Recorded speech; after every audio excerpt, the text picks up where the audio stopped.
Hello, BookTube. Welcome to your Daily Penguin. I need to get off here.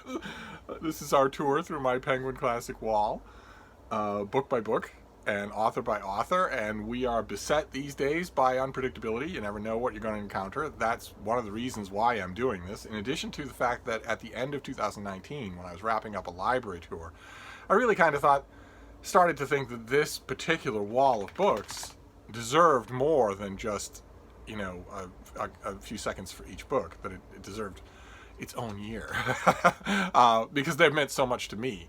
But in addition to that, another goal was also to help organize this bookcase, because not knowing what you're going to encounter from one book to the next might be fine for a fun Penguin Classic tour, but it's the devil's own mischief if you're actually looking for something, if you want to find something and you can't.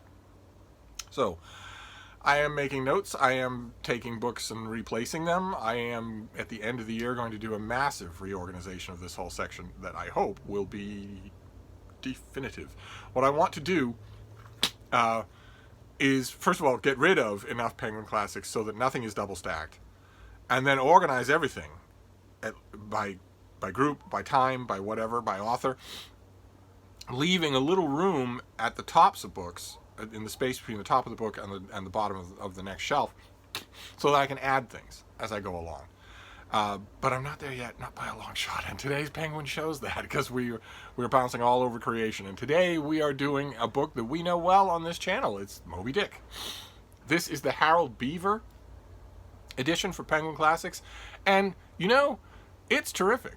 It really, really is. I've mentioned before that there are many avenues open to a reprint house like Penguin. They can take a book that's in the common domain, like Moby Dick, and just reprint it. Or they can reprint it with a new introduction that's totally perfunctory.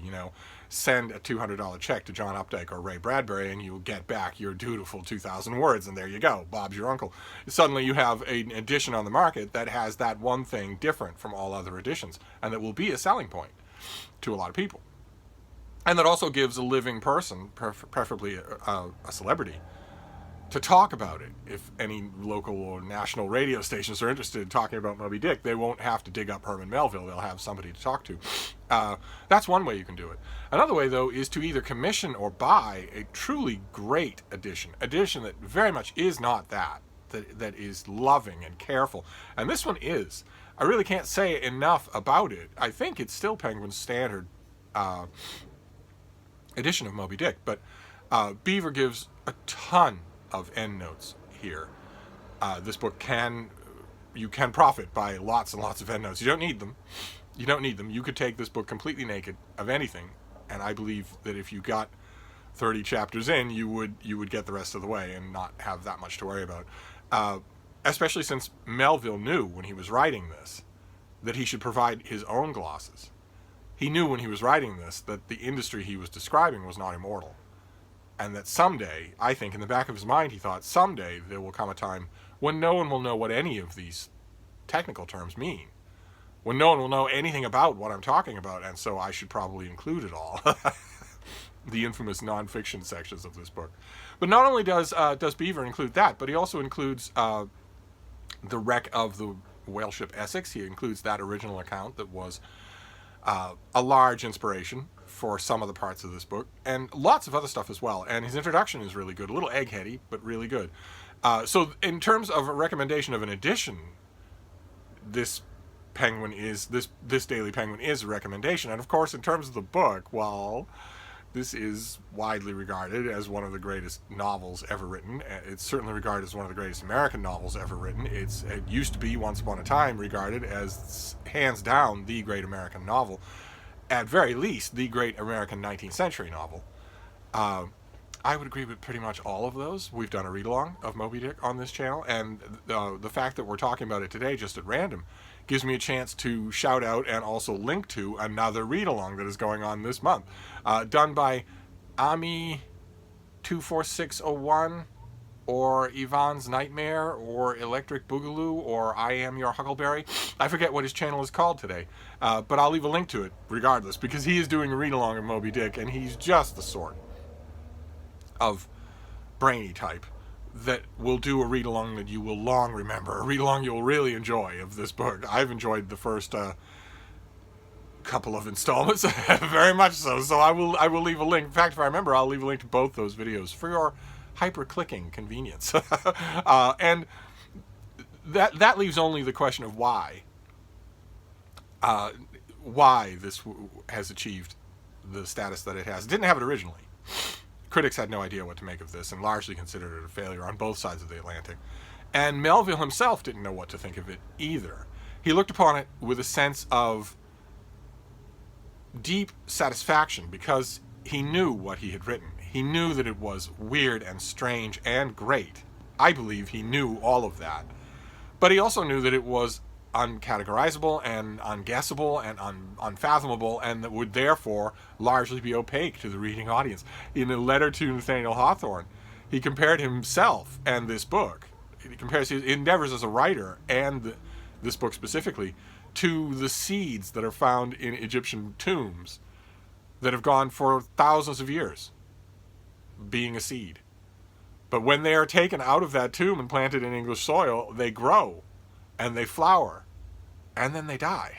So yes, they got to experience what it was like to be their own being, to be what they were supposed to be all along.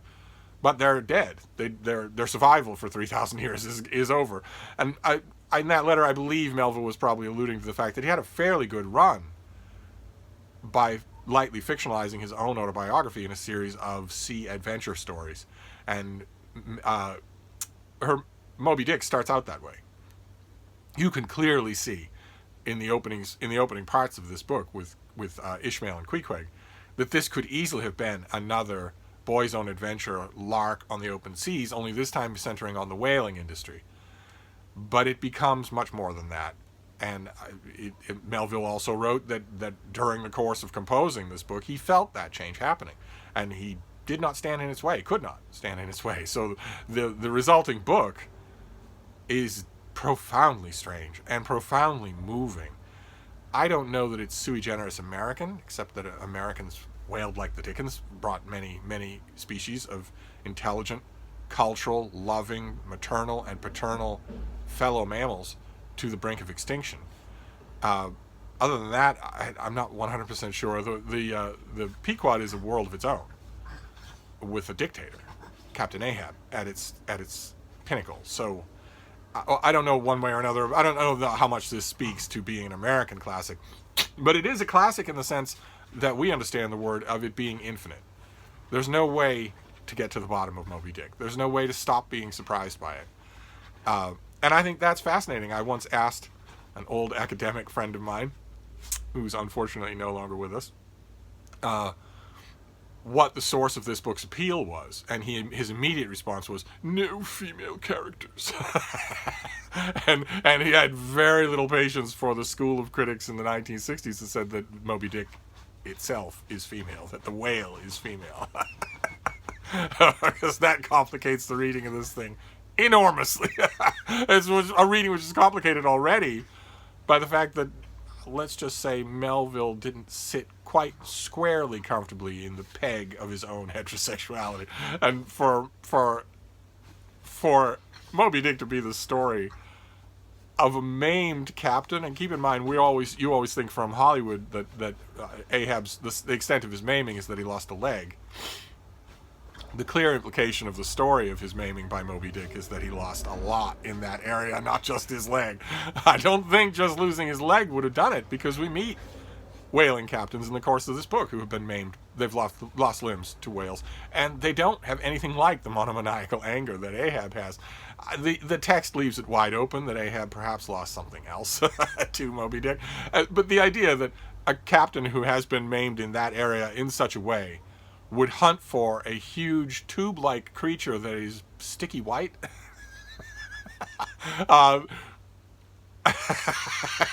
Let's just say, I'm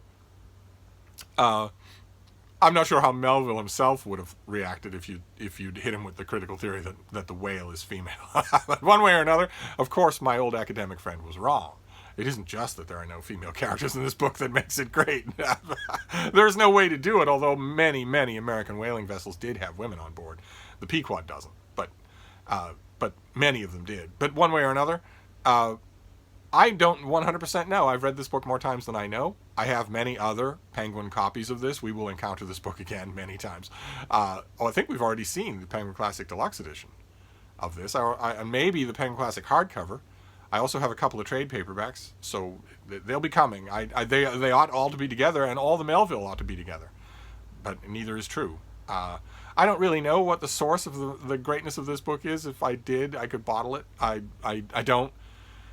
I don't really know. It's large and uncontrolled. It rolls and all over the place. There are long digressions about meaningless things. There are long digressions about things that seem to have no meaning. What is the ultimate purpose of the chapter called the Town Hose Story, for instance, among many other such chapters? You could say, critically, it's to provide thematic parallels, glimpses into what if, that sort of thing. But really, it's just, I think, Melville, as I've mentioned about this book before, as I mentioned in our read-along, whale ships had a try-works on board. Your whaling vessel was not just boats and harpoons and harpooners. The whaling vessel was away from its home port for a long time, and it was processing something that was extremely valuable. Think barrels of oil in the present day. So it wasn't at all something that you could take to a port and do there. No, you couldn't do that at all. You'd simply be robbed.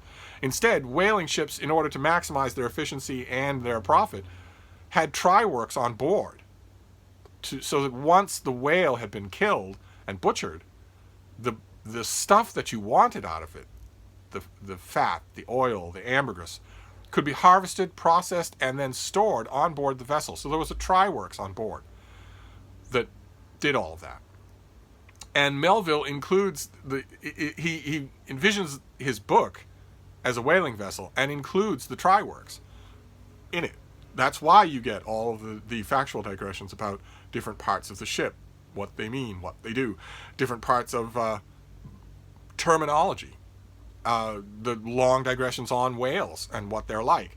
That's why you get all of that, because Melville didn't want you putting into port, so to speak, in order to understand the world that he's showing you. And I think that's one of the reasons why this that accounts for this being a classic, is that, like so many classics, it is a totally self-contained world. Although we should point out that critics also had a say in this. Moby Dick was not perhaps destined to be widely considered an American literary classic until critics took it up again, only a century ago. Otherwise, we might not be thinking of it this way. We might be thinking of that this author wrote other very long books that are totally forgotten. We could be thinking of it as one of those. Instead, we don't. Just a little pitch for my own profession. But there you go. That's your Penguin Classic for today. Of course, Moby Dick is a recommend, or I wouldn't have done a whole read-along on it. Of course, it's a recommend. I strongly recommend it. If the long try-works chapters, the parts of the book that seem to be there only to strain your patience, if those are a bar to you, if you're looking at this book and you're looking through those and you're thinking, oh no, I can't do that, I can't read about that for 50 pages, my life's too short, I can recommend reading the book without them. It's entirely possible to do and then if you fall in love with the book, as you very well may, well, then you can go back and read all of that stuff. You'll want to, because you'll like Melville's voice. But the story itself can be, as whalers would have said, flenced away from all of that stuff. It's possible to do. So when in doubt, in this as in all things, email Steve. But in the meantime, your Penguin Classic is recommended in the best of both possible meanings. I of course recommend Moby Dick, and I recommend this edition. The Beaver edition is actually very good. So that's your Penguin for today. And I will leave a link to the read-along going on by the aforementioned BookTube channel. And who knows what we'll encounter tomorrow? Will it be more Melville? That would be great if I had all my Melville together. But I'm thinking not. Anyway, I'll wrap this up for now, but I'll be back. Thank you, BookTube.